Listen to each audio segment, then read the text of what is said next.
What's up, people? So we're in Chalons. We got round four coming up.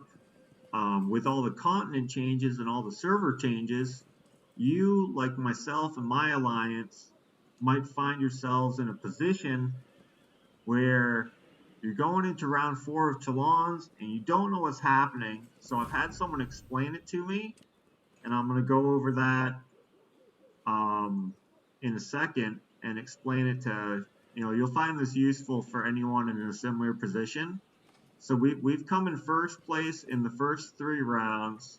We were top 64 going into the Battle of Chalons rounds, which means we wouldn't be faced up against another top 64 team.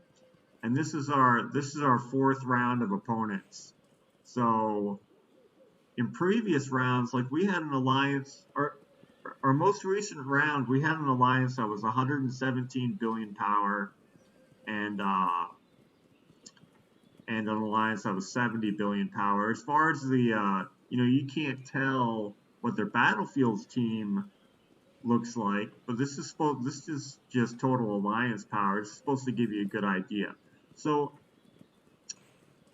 um, where we were at, the reason why I know this information is because our alliance is rank 38, and I know the top 34 get red subsidies. So I didn't want to miss. I didn't want to come in like we have a high like just looking at this and looking at these numbers here, which is all new to me because we were always before Continent 6 got changes, we were always disqualified after round one. We never even made it to round two. Um, so just looking at these numbers and these rankings, I thought, well, shit, there's a high probability we could come in, you know, rank 35, rank 36, and just barely miss getting a red subsidy. Well, the specifics of how this works was explained to me by Genghis, Gaming Addicts with Genghis. I've made friends with this guy. I guess it's been close to a year now. I had an interview on his channel a while back. Maybe it was 10 months ago or something. But basically, like all the chat, this is just chat between me and him. Like the majority of all of this is me asking him questions about certain things in the game I don't know about, and him explaining it to me. So pretty awesome. Very helpful guy, knowledgeable. And every now and again he comes out with, you got to watch all his videos. You got to watch all his videos the day they come out, because he might have some, in the know information you might not have thought of yourself, like what happened with the Dragons battle. Like I saw the Dragons battle when that came out. I saw the Dragons battle and I saw the rewards in the boxes at the bottom were pretty significant, but I had no idea that the number of boxes increased from 1 up to 5. So he showed that in the video. I watched it that day. They changed it the very next day. Shit, I got something like 800,000 rune stones and like 30k blood of Ares. Almost, almost my entire Senate is fully ascended. It will be next event. I have two more mounted generals I need to fully ascend, and all my slots will be fully ascended with only 3 left to unlock. All thanks to Gaming Addicts with Genghis. Okay, so I had a question about how this was going to work out with round 5. I was under the impression that at the end of round 5, anyone that didn't place in first place was eliminated and only 16 moved on. But that's not how it works out. Third and fourth place are eliminated, and then they're ranked according to their favor first, their honor, and then their points.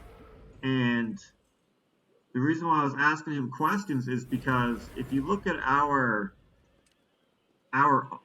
points, like our points are very low for our honor, and there was a high probability anyone we're tied in honor with would have higher points than us.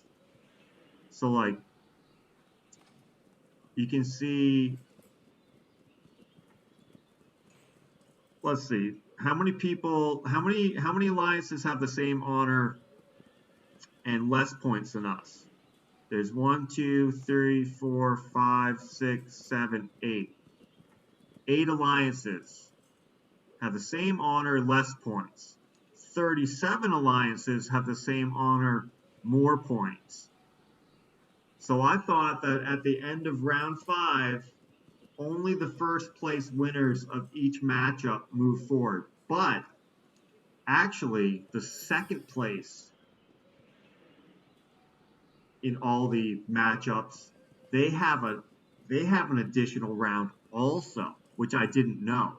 Where all the second place teams, so 16 of them, you have 16 first place moving on, fighting in round 6 and 7, and then you have 16 second place teams that all the second place teams match up against each other. And basically, if you come in second in the 5th round, you also had come in first place in all 4 rounds, you're guaranteed to win at least one red subsidy. You'll actually get between 1 to 3. So he's telling me that his alliance is ranked 28 after 3 rounds. So the first place teams go to there'll be 4 games with 4 teams on each game. They all place first place in round 5, but the second place teams also play to determine rank 17 through 32. So everyone that came in 3rd place and 4th place, they're eliminated, but the top 34 get red subsidies. So actually 2 of the teams from round 5, 2 of the teams that came in 3rd place, because they're going to get one honor, it's going to put them above anyone that came in 4th place, right? 2 of the teams that came in 3rd place in round 5 that were eliminated, they'll get 1 red subsidy, but they won't move on to a round 6. So yeah, he says right here, 34, 33, and 34, it's just points. So if we come in 3rd place, in round 5, there's no way we're gonna have the highest points for 21 honor, because we're gonna have 5 more honor, and then 3rd place would be 1 more honor, and then it will just go by the two teams that have the highest points, and it's gonna be 16 teams. It's going to be 16 teams that can't come in 3rd, just like there's 16 first, right? 64 teams, 16 first, 16 second, 16 third. It's going to be 16 teams that come in 3rd place. And the chances that we're the top 2 in points, when we have 37 teams with more points than us right now and 8 teams with less, there's no way we're going to be the top 2 in points if we come in 3rd place. So we have to come in 2nd place. But yeah, the whole point of this video is to explain that, but also it's very important to maximize your points in every single round. So like towards the end of the round, if you're one of the biggest guys on your team and your team's in a significant lead and the enemy has any players that you haven't zeroed yet, but you can get a reasonably decent power exchange on them and you still have a lot of troops left, in the last 5 minutes or so, you should just repeatedly attack them over and over again until you virtually zero yourself and expend all your troops and get as many points as you possibly can. I thought round 5, 6, and 7 were separate from the first 4 rounds, but they're not. It's still, you get honor in each round. It goes off your total points for different ranks that you might end up at. And I could have gotten, because we won each round by a well, how much? Let's see how much we won each round by. So yeah, this one we won by almost 20,000. You know, I think I had 8 billion power left at the end of that fight. I could have made another, I don't know, 10 or 15 attacks. Probably got another 5,000 points here. Look how far we're ahead in round two. Round one was actually our closest one. Um, that was pretty neck and neck for the majority of it. But yeah, round two, I don't remember how many billion power I was when the round ended. But if there's anyone else on their team we hadn't zeroed yet in the last, 5, 6, 7 minutes, I should have used some 10-minute buffs and just whatever guy, the biggest guy in their team that you can't get a good power exchange off, that we haven't been attacking or rallying or anything. I should have just attacked that guy over and over and over again until I virtually zeroed myself. There's no way they're going to get the 50,000 points that they would need from me when I'm only 16 billion power total. I should have done that at the end of round two. Might have been able to get my team another 10,000 points there. Um, and yeah, so now we know, we don't even have a tier 4 alliance castle, so like that was our main objective going into it. But after 3 rounds, knowing that we're going to come in first place again in round 4, like it'll really kind of stink to miss obtaining a red subsidy by like 1 or 2 ranks. Like there's a probability we could come in, there's a reasonable probability, it might be like 50-50 chance that we come in third or fourth place in round 5. I don't know. My account's reasonably strong for where the continent's at right now. My my keep is, I have a significant number of speed ups I could use. I could heal, right? Like I could do a significant amount of healing in round 5. Um, so I have like, it won't show my healing speed ups, but I have a significant amount of like regular speed ups, right? So I have, yeah, look, I have 27,000 days of 24 hours. Another 7,000 days of shows the total number of days right here, right? So I have, that must be like 50,000 days of 8 hours, something like that. I probably have like 70,000 days of 3-hour speed ups. So I can do a significant amount of healing in in the 5th round, but it depends. If the 2 other alliances are just like so much further in the lead than we are by the time I get to healing, um, then I'm gonna have to make a decision. That's what really sucks about using healing speed ups, is you can just waste tens of thousands of days of speed ups when you shouldn't have healed, or healing or not healing wouldn't have made a difference. Like it's really hard to decide. Use it when you could be using, because the thing is I would like to conserve all of my healing speed ups for all stars. Like I only have one all stars dragon. It's way more important to me to obtain the all star dragons, and at least have the like I have Colchin dragon right now. Like I'd like to at least have the tree dragon, because that has 40% healing speed that you get after you use the buff, right? After you heal 20% of your troops, you have 40% more healing speed. I'd like to obtain that before I start using a significant amount of my speed ups. But that's only 40%. Like if you're able to occupy all 4 of the hospitals before you heal in battlefields, That's 240%, 60% each. Like that's crazy. So that was another question I had asked him recently. Like I didn't know about the healing. Like when do you actually have the buff? Do you have the buff as soon as you occupy the building? No, you only have the buff after the 30-second timer has expired. Like I thought the timer was just to indicate when you started earning points from the building because it specifies, occupy for at least a minute to, to earn points. It doesn't specify a time for the heal, but the 30 seconds does need to expire before you have the healing speed.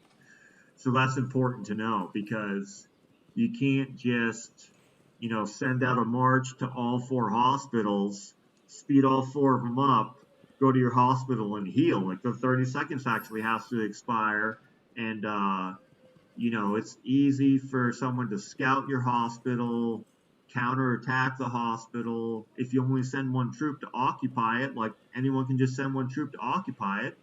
Or, if you and a group of your alliance is like, okay, hey, maybe we're gonna have set times people will heal, like at the 30-minute mark, we'll go occupy and reinforce, all 4 of the hospitals or something. Like that could be a plan, right? But the hospitals can easily be rallied and just annihilate all your goddamn troops. So it's probably smartest to be located next to one, and then like we get a bunch of small guys on my team that are can be absolute pests, like absolute nuisances when it comes to tagging buildings. Like they'll just do that like the entire battlefields for 2 hours. Like it become tiresome to me. Like I just want to attack and smash. So it's pretty nice knowing I have, we got a handful of them on our battlefields teams. So just absolute nuisances. It's awesome. So that can someone has to keep one of their big guys on one of these other teams. Like they don't want to have to keep tagging the hospital over and over and over again when they're a rally leader or they're worried about getting their marches inside the rallies. Like they don't have time for that shit. Like after you flip the building on them 10 times or something in 5 minutes, like they're just going to let you have it for a while, and you can get to the situation where you're able to get those 30 seconds have surpassed, or maybe your alliance has 2 of them occupied. You only have to go occupy the other 2. Or the safest thing, a lot of times people set up next to a hospital, alliance sets up next to a hospital, you'll set up your team will set up next to another one. Like there's one, like the way the map's positioned, there's actually one closest to each. There's 4 of them closest to each of the spawn points. So maybe your goal should be occupy 3 of them. Don't occupy the one they're all right next to, because it's just it's immediately on everybody's screen. So that's what I did.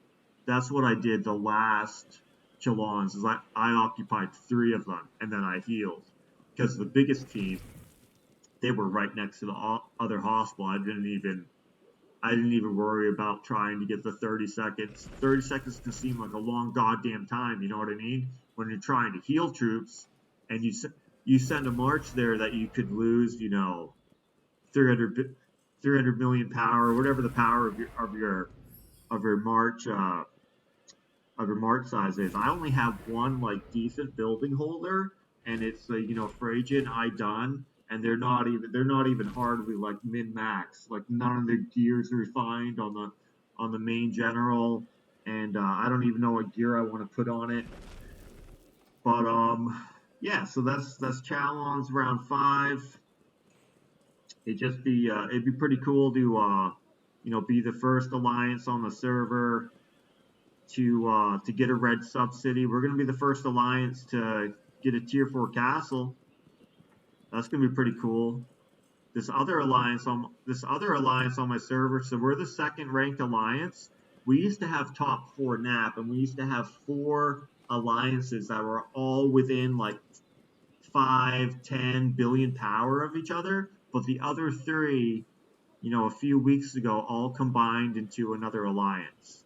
But those guys, they were combining. This was happening for them midway. It was like after the second round of Battle of Constantinople to qualify for Battle of Chalons, and they didn't get all their guys in time. But anyways, they're not even in Major League. They're in Elite League. SMF, here they go. But they'll definitely be in Major League next round of Chalons. But it would be nice to it'd be nice to first alliance to get the Alliance Castle, first alliance to get red subsidies. Those are the two major accomplishments you can get from Chalons, right? Other than maybe placing top 10 or something like that, but we'd have to have like a legit alliance. Like that's not going to happen. But we might be able to squeeze out top 34. Anyways, that's what we're shooting for. And yeah, I mean, look at the power of these alliances. Like this is the lowest power of any of the three matchups. I doubt there's going to be another player with as strong a keep as me, because what happens, these rounds start, and basically our strategy is like, okay, none of our big guys, we have like 5 or 6 players that are 4, 5, 6 billion power. The plan is don't get rallied and zeroed in the first 10 minutes. Don't get rallied and zeroed. Like, port around on the map, tag buildings, find weak players to attack. Don't get rallied, because I need those first 10 minutes to go smash as many people as possible. So that played a big part in how we won the first 3 rounds. Because like after like maybe like 5 minutes, I would have 20,000 points, and we'd be in the lead by like 15,000 points in the first 5 minutes, and then we'd just be able to maintain that lead or get higher for the rest of it. So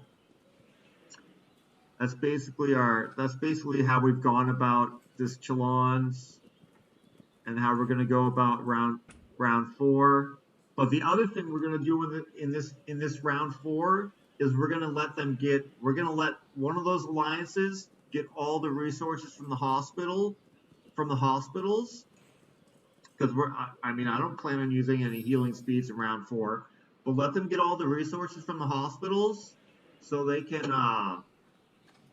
heal their troops, and we can have some more points that we can get in this round, although points might not matter for us at all, but that's the plan. All right, guys, thanks for watching the video.